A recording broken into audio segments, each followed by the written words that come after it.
ರಾಜ್ಯ ಸರ್ಕಾರಕ್ಕೆ ಕ್ರೆಡಿಟ್ ತಂದುಕೊಟ್ಟಿದ್ದ ಗೃಹಲಕ್ಷ್ಮಿ ಯೋಜನೆ ಸದನದಲ್ಲಿ ಸರ್ಕಾರ ಭಾರಿ ಡ್ಯಾಮೇಜ್ ತಂದುಕೊಡ್ತು. ಇದೇ ವರ್ಷ ಫೆಬ್ರವರಿ ಹಾಗೂ ಮಾರ್ಚ್ ತಿಂಗಳ ಹಣ ಹಾಕದಿರುವ ವಿಚಾರವನ್ನು ಕೈಗೆತ್ತಿಕೊಂಡ ಬಿಜೆಪಿ ಸರ್ಕಾರವನ್ನು ಹಿಂಡಿ ಹಿಪ್ಪೆ ಮಾಡಿತು.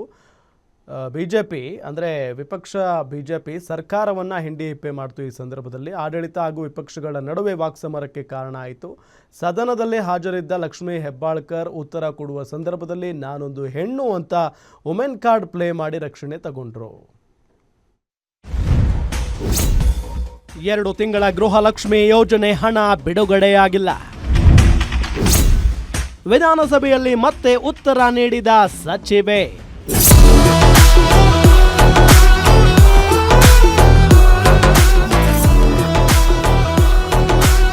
ಸರ್ಕಾರದ ಗ್ಯಾರಂಟಿ ಯೋಜನೆಗಳಲ್ಲಿ ಒಂದಾದ ಗೃಹಲಕ್ಷ್ಮಿ ಯೋಜನೆ ಇಡೀ ಮಹಿಳಾ ಸಬಲೀಕರಣಕ್ಕೆ ಕಾರಣ ಎಂದು ಕಾಂಗ್ರೆಸ್ ಸರ್ಕಾರ ಪುಂಖಾನುಪುಂಖವಾಗಿ ಹೇಳುತ್ತಿದೆ.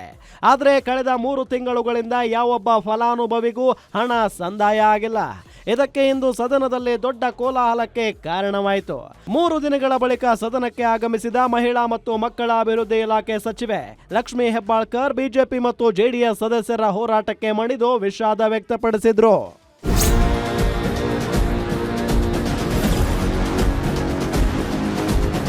ರಾಜ್ಯ ವಿಧಾನಸಭೆಯಲ್ಲಿ ಗೃಹಲಕ್ಷ್ಮಿ ಯೋಜನೆಯ ಹಣ ಬಿಡುಗಡೆಯಾಗದೇ ಇರುವ ಬಗ್ಗೆ ಆಡಳಿತ ಮತ್ತು ಪ್ರತಿಪಕ್ಷಗಳ ಸದಸ್ಯರ ನಡುವೆ ಕಾವೇರಿದ ಚರ್ಚೆ ನಡೆದಿದೆ. ಇನ್ನು ಫೆಬ್ರವರಿ ಮತ್ತು ಮಾರ್ಚ್ ಕಂತಿನ ಹಣ ಇಲ್ಲಿಯವರೆಗೂ ಸಂದಾಯವಾಗಿಲ್ಲ.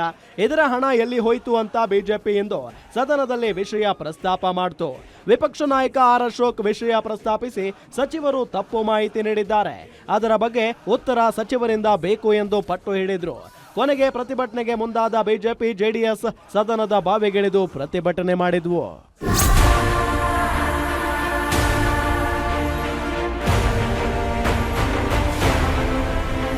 ಹೌದು, ಸದನದ ಆರಂಭದಿಂದಲೇ ಸಚಿವರ ಉತ್ತರಕ್ಕೆ ಹಾಗೂ ಕ್ಷಮಾಪಣೆಗೆ ಆಗ್ರಹಿಸಿ ಬಿಜೆಪಿ ಮತ್ತು ಜೆಡಿಎಸ್ ಸದಸ್ಯರು ಬಾವಿಗಿಳಿದು ಪ್ರತಿಭಟನೆ ನಡೆಸಿದ್ರು.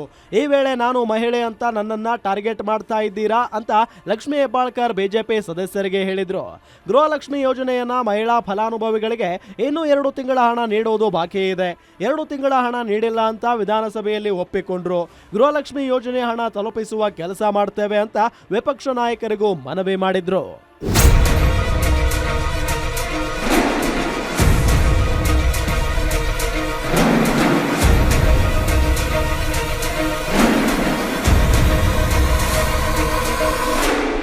ಇನ್ನು ಕೊನೆಗೆ ತಮ್ಮ ಕಚೇರಿಗೆ ಸಚಿವೆ ಲಕ್ಷ್ಮೀ ಹೆಬ್ಬಾಳ್ಕರನ್ನ ಕರೆಸಿಕೊಂಡ ಸ್ಪೀಕರ್ ಡಿಕೆಶಿ ಸಮ್ಮುಖದಲ್ಲಿ ಮಾತುಕತೆ ಮಾಡಿಸಿದ್ರು. ಅದಾದ ಬಳಿಕ ಸ್ಪೀಕರ್ ಮನವಿಗೆ ಓಗೊಟ್ಟು ಧರಣಿ ವಾಪಸ್ ಪಡೆದು ಬಿಜೆಪಿ ನಾಯಕರು ಸಚಿವೆಯ ಉತ್ತರಕ್ಕೆ ತೀವ್ರ ಆಕ್ಷೇಪ ವ್ಯಕ್ತಪಡಿಸಿದ್ರು. ಆಗ 2 ತಿಂಗಳ ಪಾವತಿ ಬಾಕಿ ಇರುವುದು ಹೌದು, ನನ್ನ ಮಾತಿನಿಂದ ಬೇಸರ ಆದರೆ ವಿಷಾದ ವ್ಯಕ್ತಪಡಿಸುತ್ತೇನೆ ಅಂತ ಲಕ್ಷ್ಮೀ ಹೆಬ್ಬಾಳ್ಕರ್ ಸದನಕ್ಕೆ ತಿಳಿಸಿದ್ರು.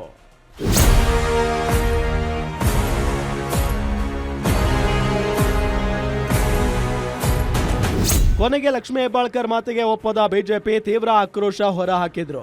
ಈ ವೇಳೆ ನಾವು ಜನರ ಪರ ನ್ಯಾಯಕ್ಕಾಗಿ ಸಭಾತ್ಯಾಗ ಮಾಡ್ತೀವಿ ಎಂದು ಸಭಾತ್ಯಾಗ ಮಾಡಿ ಗೃಹಲಕ್ಷ್ಮಿ ಗುದ್ದಾಟಕ್ಕೆ ತೆರೆ ಎಳೆದ್ರು. Maruti Pavagada, political bureau head, guarantee news, Belagavi.